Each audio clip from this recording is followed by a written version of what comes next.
अगर तुम class 11th में हो तो भाई बैकलॉग्स की रियलिटी क्या है? तो बिल्कुल रेड जोन में गया है, जो बिल्कुल बर्बाद। इस पूरे ड्रीम का कचरा करने की जरूरत, बहुत छोटी सी प्रॉब्लम को इतना बड़ा बना दिया है, पूरी इंडस्ट्री बना दी है एक प्रॉब्लम को।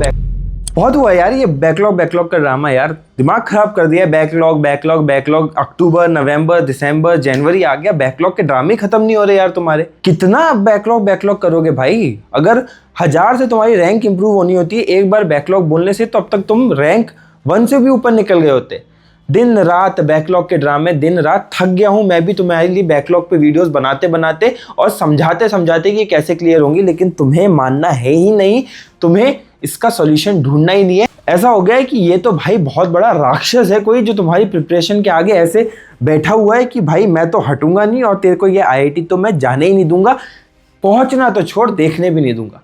इतना क्या यार बैकलॉग करना। आज बैकलॉग क्लियर करेंगे ही नहीं अपन। आज हम समझेंगे कि बैकलॉग भूल के क्या आईआईटी जाया जा सकता है, विदाउट बैकलॉग्स आईआईटी जाया जा सकता है। बिकॉज हद हो गई यार, हद हो गई, लिटरली हद हो गई। एक बहुत छोटी सी प्रॉब्लम, बैकलॉग, मैं लिटरली बोल रहा हूँ, बहुत छोटी सी प्रॉब्लम को इतना बड़ा बना दिया है, पूरी इंडस्ट्री बना दी एक प्रॉब्लम को, बैकलॉग को, और तुम उसमें फंसे हुए हो। जितना समय लेक्चर्स और क्वेश्चन सॉल्व करके बैकलॉग्स हटाने में देना चाहिए था, तुम बैकलॉग्स की वीडियो और उसके फालतू के टटक्रम में डाल रहे हो। तो कैसे चलेगा यार?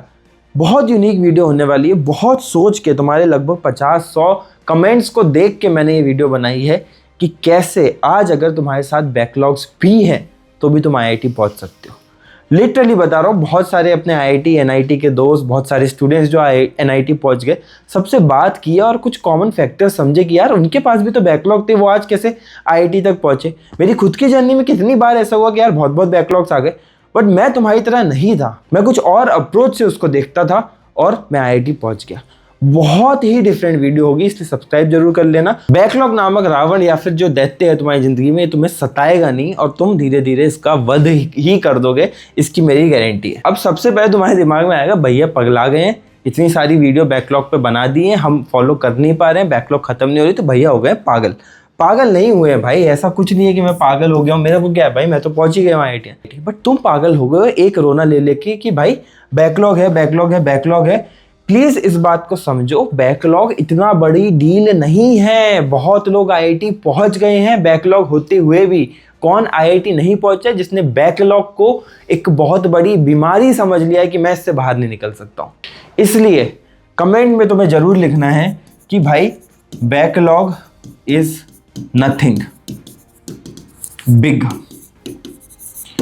इसको लिखना ही लिखना है। अगर बैकलॉग है 10 लेक्चर, 5 लेक्चर, 50 लेक्चर, 200 लेक्चर, पहले तो लिखो यार ये कुछ नहीं है, it's not a big deal, इतनी बड़ी चीज है ही नहीं कि मैं इतना परेशान हूं। बैकलॉग इज नथिंग बिग, इतना ही कुछ बड़ी तोप नहीं है कि मेरी जिंदगी खराब कर देगा, मेरी प्रिपरेशन खराब कर देगा।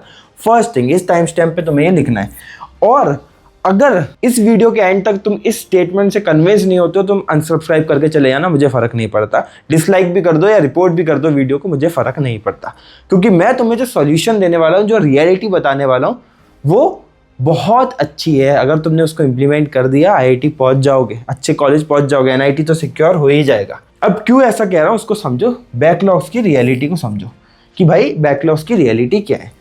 बैकलॉग्स की रियलिटी क्या है? अगर बहुत मैथमेटिकल टर्म्स में सोचें, आपका एक 100% सिलेबस है जिसके 2 कैटेगरीज हो गए, बल्कि 3 करें तो ज़्यादा बेटर है। एक जो पहला आपका कैटेगरी है जिसमें आपके पास कुछ नहीं है, नन। ठीक है, नन में किस चीज़ को बोलता हूँ? आपने ना इसके लेक्चर देखे ना इसकी प्रैक्टिस की है, ये सबसे बुरा पार्ट ऑफ योर सिलेबस है। दूसरा जो आपकी मैं बात करूँ वो ये है कि इसमें आप मिड में हो।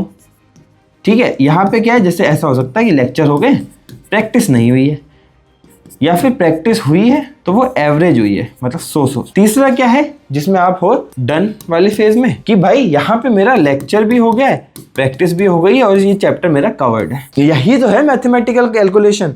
अब इसका कुछ भी नंबर हो सकता है, मे बी ये 30% हो, मे बी चलो ये भी 30% है, ये 40% है, 40% सिलेबस हाथ में है। और अगर तुम क्लास 11th में हो तो यार बहुत ब्यूटीफुल हो गया, क्योंकि 50% तो आने वाला है सिलेबस। बचे हुए 50% की बात करें, उसमें मान लेते हैं कि वर्स्ट केस में ये 50% हो सकता है, डिसेंट केस है तो मे बी ये 30% हो गया, ये 20% हो गया, और थोड़ा अच्छा केस है तो ऐसा ही होगा, वो 20%, 10% और 20%। ठीक है, नहीं समझे तो फिर से बताता हूँ कि 50% ही सिलेबस हमारे पास है। पहला केस हो सकता है कि तू ऐसा बच्चा है बिल्कुल जीरो पे, 50% नन पे है, still you have 50% syllabus in your hand क्योंकि तू 12th में नहीं आया।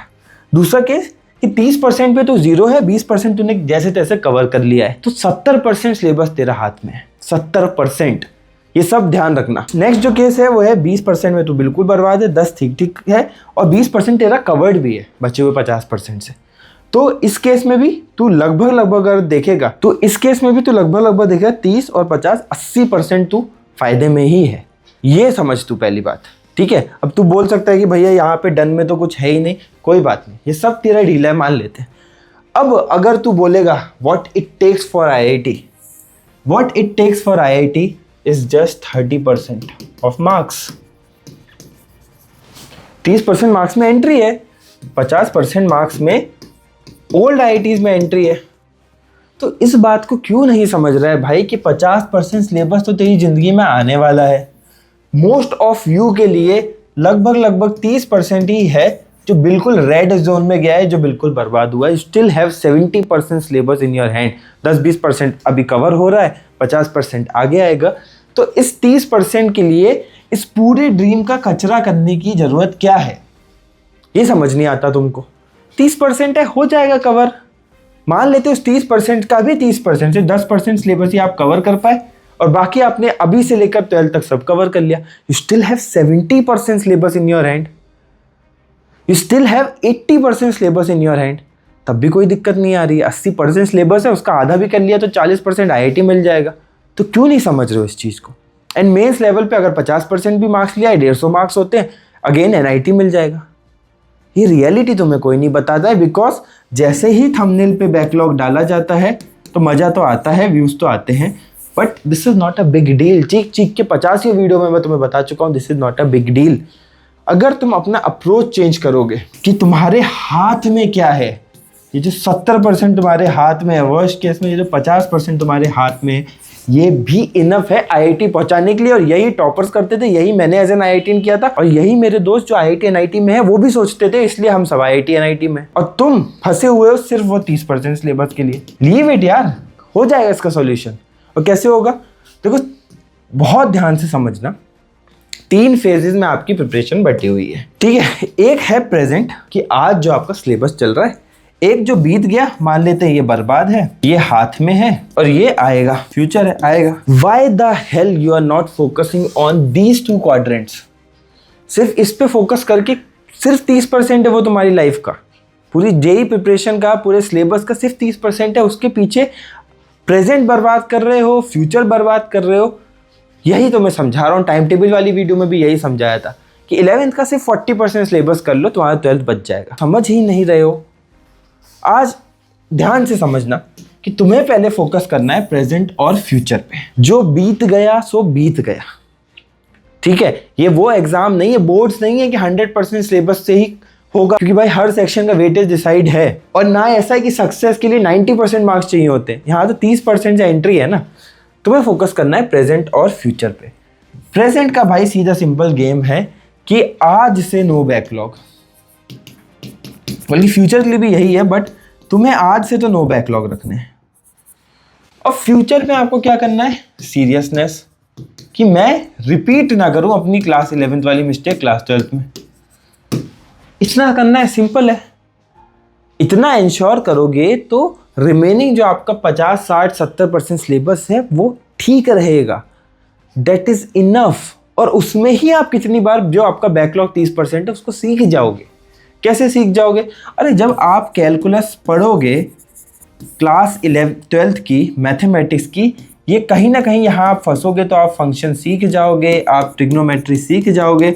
आपको बस इनके बेसिक ध्यान रखने, इवन कुछ केस में तो आप क्वाड्रेटिक भी सीख जाओगे। इसलिए मैं आपको बोलता हूँ कि ये इंपॉर्टेंट चैप्टर है, इनको बेसिक करके 12th में एंटर ले लो। बिकॉज जैसे ही ये करोगे ये सब चीज़ें तो इस जर्नी में सीख जाओगे, लेक्चर्स के बीच में सीख ही जाओगे। समझ रहे हो? और ऐसे 50 एग्जाम्पल्स हैं। अगर आप इलेक्ट्रोस्टैटिक्स देखोगे उसमें भी मैकेनिक्स का इन्वॉल्वमेंट है, साथ ही साथ पढ़ पढ़ के आराम से सीख जाओगे। There is nothing like backlog. जो गया सो गया। करना क्या है भैया, सब कुछ छोड़ दे, पास्ट को फोकस ही नहीं करे। अरे भाई फोकस कर, पास्ट को सुधारेंगे लेकिन आराम से, और not at the cost of present and future. इसको आपको समझना पड़ेगा कि मेरे पास्ट के बैकलॉग्स मेरे प्रेजेंट और फ्यूचर की कॉस्ट पे आएंगे, तो ये तो लूप है। क्यों? क्योंकि इसको सुधारोगे, प्रेजेंट फ्यूचर ये खराब हो जाएगा, फिर ये पास्ट बन जाएगा, फिर बैकलॉग बढ़ते जाएंगे, लूप है। आज स्टॉप लेना है, पूरा ये प्रोपेगेंडा ही खत्म करना है कि भाई बैकलॉग्स तो बहुत बड़ी चीज होगी। आई होप तुम्हें समझ में आया होगा कि मैं क्या बात कर रहा हूँ। इसलिए दिमाग को शांत करो, backlog is nothing big, and साथ ही साथ मिसलीडिंग चीजों से बाहर रहो। एक्सपर्ट गाइडेंस आपको मिलती है, इसलिए सब्सक्राइब करो। आपके रिसोर्सेज क्वालिटी एंड लिमिटेड होने चाहिए। ऐसा नहीं है कि बैकलॉग पे 50 वीडियो देख रहे हो, किसी के पास एक्सपीरियंस है नहीं है, या आपको वो क्या बात बता रहा है उसका सेंस बन रहा है या नहीं बन रहा है। इस चीज को मत देखो। आपको बहुत अच्छे से आपके लिए राइट मेंटर चूज करना पड़ेगा और उससे स्टिक करना पड़ेगा, क्योंकि ज़्यादा फर्क नहीं आएगा, बस तरीके का डिफरेंस होता है। आपको जिसका तरीका समझ में आ रहा है आप स्टिक रहो, वो आपको IIT NIT पहुंचा देगा अगर आप उससे स्टिक रहोगे। ठीक है, इसी के साथ साथ मिलते हैं अगली वीडियो में। Till then keep working hard.